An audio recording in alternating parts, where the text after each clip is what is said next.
எல்லாருக்கும் வணக்கம்.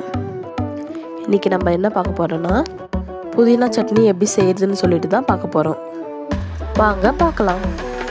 ஒரு கடாயில் தேவையான எண்ணெய் ஊற்றி எண்ணெய் காய்ச்சதும் 5 காஞ்ச மிளகாய் போட்டுக்கலாம். நெல்லிக்காய் சைஸ் புளியை போட்டுக்கலாம். இப்போது அதை லேசாக வதக்கி விட்டுக்கலாம். அதை நல்லா வதக்கி விட்டாச்சு. அடுத்தது புதினாவை போட்டுக்கலாம். புதினா கூட சேர்த்து கொத்தமல்லியும் ஆட் பண்ணிக்கலாம். தேவையான அளவு புதினாவையும் போட்டாச்சு, கொத்தமல்லியும் போட்டாச்சு. இப்போ நல்லா கிண்டி விட்டுக்கலாம். புதினாவை நல்லா கிண்டி விட்டுக்கணும். அப்போதான் புதினா எண்ணெயில் நல்லா சுண்டிடும். இன்னும் நல்லா கிண்டி விட்டுக்கலாம். ஆயிடுச்சுங்க. இப்போ புதினா நல்லாவே சுண்டிடுச்சு. இப்போ பாருங்கள், புதினா எண்ணெயில் போட்டு வதக்குனதும் அதோட கலர் மாறி இருக்கு. இந்தமாரி தான் மாறணும். அடுத்தது ஆல்ரெடி கடலக்காவை வறுத்து எடுத்து வச்சுருக்கேன். அதாவது எப்போவுமே நம்மளுக்கு தோலோடு இருக்கிற கடலக்காய் தான் மோஸ்ட்லி கிடைக்கும்.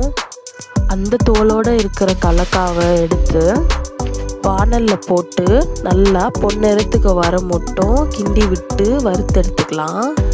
அடுத்தது சூடு ஆறுனதும் வறுத்து எடுத்த கடலக்காவோட தோலை எடுத்துடணும். அப்படி தாங்க இந்த கடலக்காவை ஆல்ரெடி நான் வறுத்து எடுத்து வச்சுருக்கேன். அடுத்தது அதோட கலர் சேஞ்ச் ஆகி புதினாவும் கொத்தமல்லியும் நல்லா சுண்டிடுச்சு பாருங்கள்.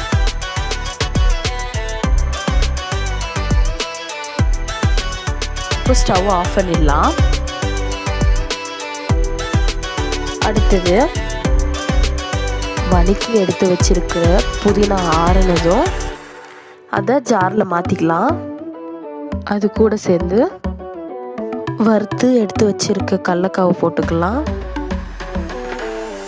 அது கூட சேர்ந்து தேவையான அளவு உப்பு போட்டுக்கலாம். இப்போது அதை அரைச்சி எடுத்துக்கலாம். அதை இப்போ அரைச்சி எடுத்தாச்சு.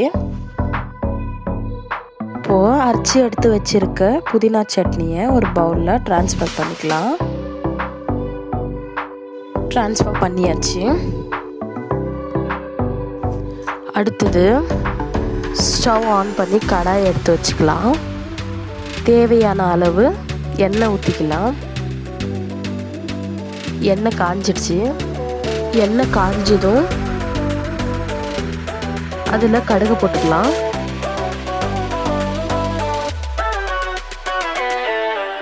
கடுகு நல்லா பொரிஞ்சு வந்ததும் அடுத்தது கருவேப்பிலை போட்டுக்கலாம்.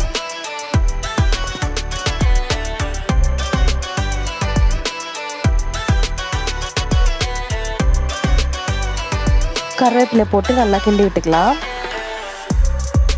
நல்லா கிண்டி விட்டாச்சு. அடுத்தது அரைச்சி எடுத்து வச்சிருக்க சட்னியில் அதை சேர்த்துக்கலாம்.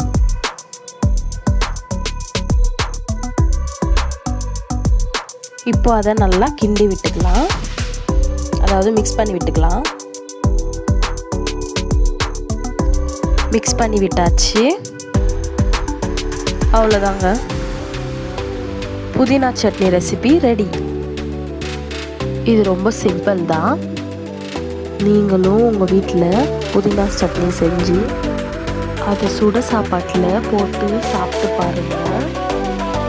சூப்பராக இருக்கும்.